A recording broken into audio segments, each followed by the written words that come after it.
I know what you want. You only marry for money. Stop talking nonsense. It's obvious, isn't it? You, a poor single mom like you, that's why you're sticking around even after your husband passed away. You're such a bother. Every day, Emma, who's 35 years old like me, throws these mean comments at me. My dad died when I was young, and I grew up with just my mom. She kept working even after she got married again, so we weren't super poor. But we weren't rich either. But my mom was always happy, and she worked hard for me, so I never really felt alone. I planned to work after high school, but my mom had been saving up for my college. I really wanted to go to college, but I didn't want to burden my mom who had worked so hard for me, so I gave up on the idea. When my mom suggested I go to college, I was thrilled. My mom got married at 23 and had me at 25. When I was in high school, my 43-year-old mom, who was still energetic, said, "I'm still young and healthy, Mia. Follow your dreams. It would hurt me more if you gave up because of money." Her words touched me deeply, and I got a part-time job to help with tuition. Because of that, I graduated college without any student loans. After finishing college, I joined a big trading company. I worked really hard every day because I wanted to make life easier for my mom. Within 5 years, I got promoted to administrative assistant and got a raise. I took my mom on trips and bought her the massage chair she wanted. 2 years later, I was chosen to be an executive assistant because of my good work. I started dating Ethan, the president's son, and we eventually got married. When I told my mom, she was so happy she cried tears of joy. But our happiness didn't last long. Just 2 years into our marriage, my husband suddenly passed away. He collapsed at work, clutching his chest, and despite rushing him to the hospital, he couldn't be saved. I had said goodbye to him that morning, never imagining it would be the last time. I was in such shock that I couldn't even speak. Losing a husband was unimaginable, and I couldn't help but think of Benjamin, the president who had lost his only son. He looked so alone and devastated, just like me. Even after getting married, I kept working as the executive assistant, spending a lot of time with the president, who was clearly heartbroken. But amidst the grief, one person didn't seem affected at all. Emma. Living together after my marriage, I quickly noticed her indifferent attitude. Emma wasn't actually related to my husband by blood. His real mom passed away when he was young, and his dad remarried when he started school. One day, Emma made a tasteless joke about inheriting everything if something happened to my husband. I was taken aback and reminded her of the inappropriate timing. Emma denied any ulterior motives, but her words left a bitter taste.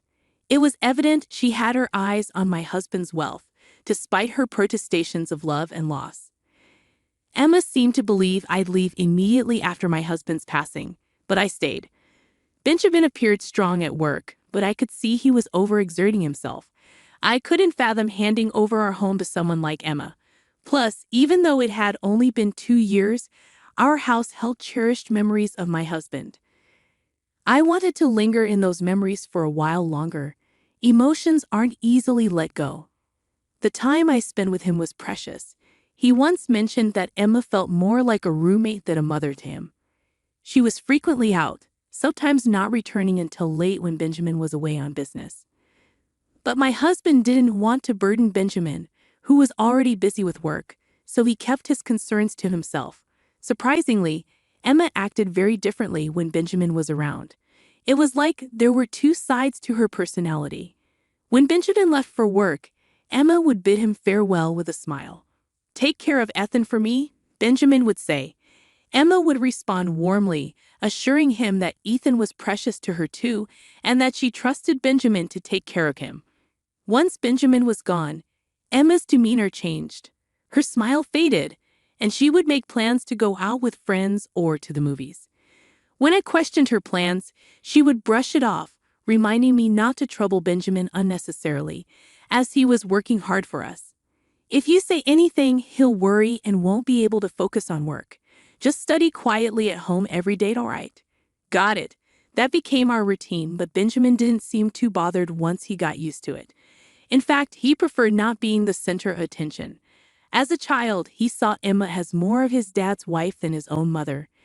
Benjamin always appreciated Emma's presence when he was young, allowing his dad to focus on work. The company Benjamin now managed was a legacy from his step-grandfather, and he showed a natural talent for running it. Under his leadership, the company flourished, managing 5 businesses with annual revenues in the hundreds of millions. With such responsibilities, Benjamin was always incredibly busy. My husband used to tell me that Benjamin hardly had time to relax at home as a child. Seeing him exhausted from work every day, my husband didn't want to add unnecessary stress. He never mentioned Emma because he felt content and didn't want to bother Benjamin. He was always so relaxed about things. He never seemed like the typical heir to a big company. Did that ever bother you? Nah, not really. As long as she was home, I was fine. It gave Dad peace of mind knowing she was there so he could focus on work. And we never went hungry. There were always snacks. I see. My husband shrugged it off with a laugh, never making a big deal out of it. I admired that about him. They weren't mean to me. They just didn't dote on me. Sure, Emma would throw some snide comments my way from time to time, but I brushed it off as typical mother-in-law banter. She was often out, attending events or hanging out with friends, so we didn't interact much. I wasn't bothered by her sarcasm. If my husband didn't mind, why should I? However, Emma's extravagant spending did bother me a bit given my thrifty nature. But since neither Benjamin nor my husband raised any concerns, I kept my thoughts to myself. After my husband passed away, seeing Emma enjoying shopping and luxury with a carefree attitude made me uneasy. Emma, please try to support Benjamin. Even though he acts fine, he's really lonely. I pleaded. Why should I listen to you? What's your motive? Are you trying to get into our family for inheritance? I've never even thought about that. Well, Ethan's gone, so why don't you leave too? I'm not leaving. Benjamin said I can stay as long as I need to.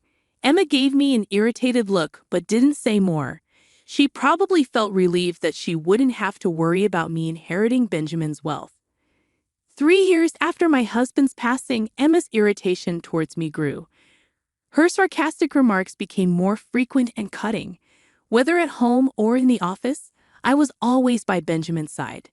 Emma seemed to believe I was trying to manipulate him into giving me his fortune.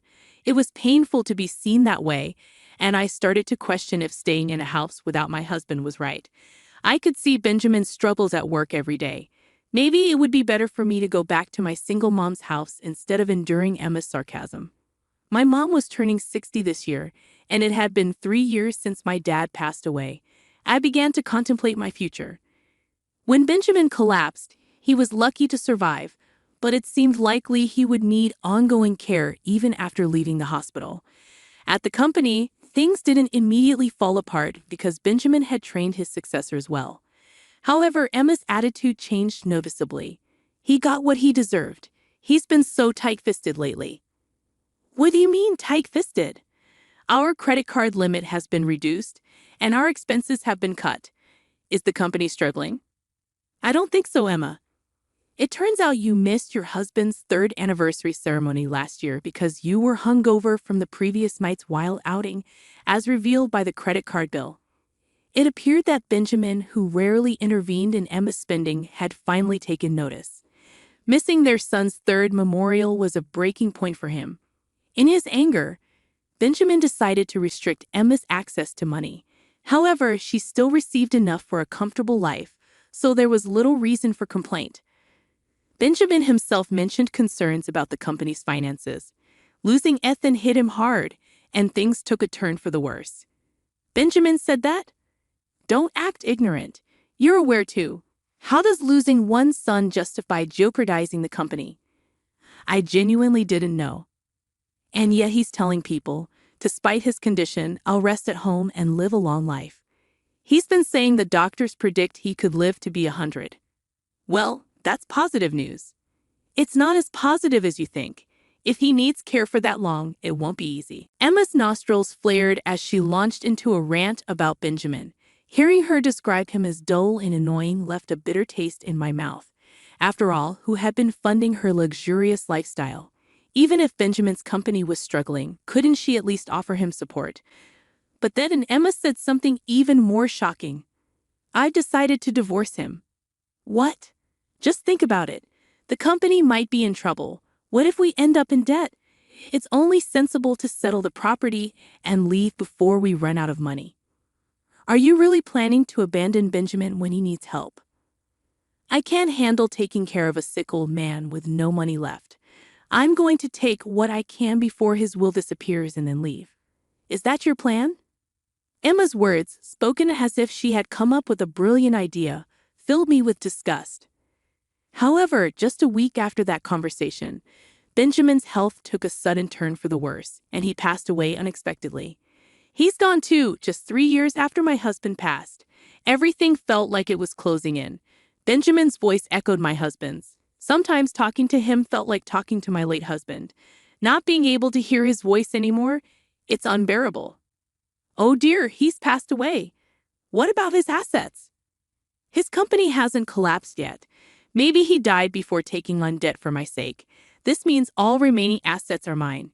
You sound pleased despite Benjamin's recent passing. Caught on to that, did you? Too bad for you, though. You won't be inheriting anything. I would have preferred Benjamin to be alive over any inheritance. Don't act noble now. You're just putting on a show to impress everyone, aren't you? Even if you asked, there wouldn't be a cent for you. Despite Benjamin's death, all Emma cared about was money. How could she be so heartless? It saddened me even more to think about Benjamin's plight. So, you won't be attending the funeral. What? Are strangers not allowed? Understood. 2 days later, Benjamin's funeral took place quietly, in accordance with his wishes for a simple service without the grandeur of a company event. Afterward, I noticed several missed calls from Emma, but I chose not to return them. Despite her persistent attempts to reach me, I remained silent. Then, unexpectedly, Emma appeared at my workplace one day. "I finally found you? Why haven't you been answering my calls?" she demanded. Emma, what do you need?" I replied cautiously. "Why are you avoiding me? I was told to leave the funeral home. You should have been the one excluded. I called you numerous times that day." "What's going on?" she pressed. "Well, you're no longer considered part of my family," I explained. "What?" Emma exclaimed. "You mentioned that strangers weren't allowed at the funeral, so we decided to have a family-only service, and since you're now a stranger to us, I politely requested that you not attend." "You're the one who's the stranger here," Emma retorted.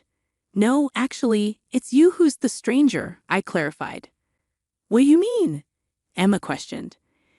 When Benjamin became ill and was expected to be bedridden, Emma served him with divorce papers. She assumed that because Benjamin was hospitalized, he had left this world without finalizing the divorce. However, I had already submitted those divorce papers as Benjamin had requested. Therefore, legally and in reality, Emma is now a stranger to us. In the past, Benjamin confided in me about the company's precarious situation. He feared potential debt and realized they couldn't sustain their current lifestyle. He suggested downsizing to a more modest life for just the two of them. He hoped Emma would support him through this, allowing them to stay together. However, Emma's response was cold and indifferent. "Perhaps it's best to separate before debt becomes a burden," she said. 1 month after this conversation, Benjamin collapsed. Despite waking up, he knew his health was deteriorating. He confided in Emma, explaining that he might have to relinquish control of the company and rely on her for care. As expected, Emma suggested a divorce, likely aiming to secure assets before any debt accumulated. However, Benjamin had already made plans. He had donated most of his personal assets and appointed new leaders for his companies, leaving little for Emma. When he informed her of this, Emma was shocked. "So, I won't receive anything?" "Well, technically, there's not much left." "I did leave a few $100s in savings," Benjamin admitted. "A few $100s. That's hardly anything." Even though Benjamin had informed me of his plans beforehand, hearing it directly from him made me realize the extent of his thoroughness. It was evident that he was determined not to split any property with Emma. Perhaps it was Emma's behavior after her husband's passing that spurred Benjamin to take such decisive action. But what about the house? If I sell it, yes, well, please vacate the premises as soon as possible. I'm staying with Mom for now, but I intend to move back eventually. What are you saying? You're essentially a stranger. You have even fewer rights than I do. As I mentioned before, you're the stranger here, Emma, considering you're already divorced. Besides, the house was originally inherited by Benjamin from his grandfather, so it doesn't count for property division in a divorce. So why do you believe you have the right to reside there? Because when I married Benjamin, we legally adopted each other. What? So you're implying I have a claim to inherit Benjamin's property? It's hard to believe, isn't it? The idea of adoption had originated from Benjamin himself. At the time of our marriage, I hadn't given it much thought. In his eyes, I was becoming his daughter by marrying his son, so I agreed to the arrangement.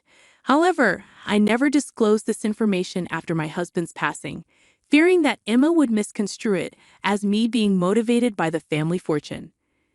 I have work to attend to. Could you please leave? I've instructed Emma that any communication should go through our lawyers. I've sought guidance from our company's legal advisors. I called security to escort Emma off the premises, making it clear she was not welcome back. Despite her resistance, she left quietly when I threatened to involve the police. She tried to contact me numerous times afterward, but I chose to ignore her completely. Her persistent attempts to claim our fortune only led to a flood of complaints to our lawyer. Our company was thriving, much to Emma's bewilderment. She argued that if it were bankrupt, there would be wealth to divide. However, the company had already been passed on to a successor before Benjamin's passing, rendering it no longer his possession. As a result, there was nothing left for Emma to stake a claim on. Regarding the family's real estate holdings, everything had been settled in the divorce prior to Benjamin's passing. Our lawyer patiently clarified to Emma that she had no claim to any of it. It was evident that Emma had been persistent in her pursuit, much to the lawyer's exasperation. Emma, under the mistaken belief that she was entitled to a portion of the will, had incurred substantial debt on her credit card. Now, she found herself burdened with the task of paying it off, working multiple part-time jobs from dawn till dusk. However, her financial struggles were not my concern. Emma was a decade younger than Benjamin, having married him at 25 and now being 55. With almost 30 years of marriage behind them, Emma was entitled to survivor benefits from the Social Security taxes Benjamin had paid even after their divorce. However, she would only become eligible for these benefits upon reaching 60, which was still 5 years away. Additionally, she needed to have filed for a division of the pension within 2 years of their divorce. I wasn't certain if Emma was aware of these requirements, nor did I feel any obligation to inform her. I harbored no sympathy or responsibility for Emma's welfare. Currently, I reside in the home I once shared with my mother, Benjamin, and my late husband. My days unfold calmly and serenely. There are moments when memories of my husband and Benjamin bring a smile to my face, mingled with tears. Yet, recalling their warm smiles inspires me to embrace each day with joy.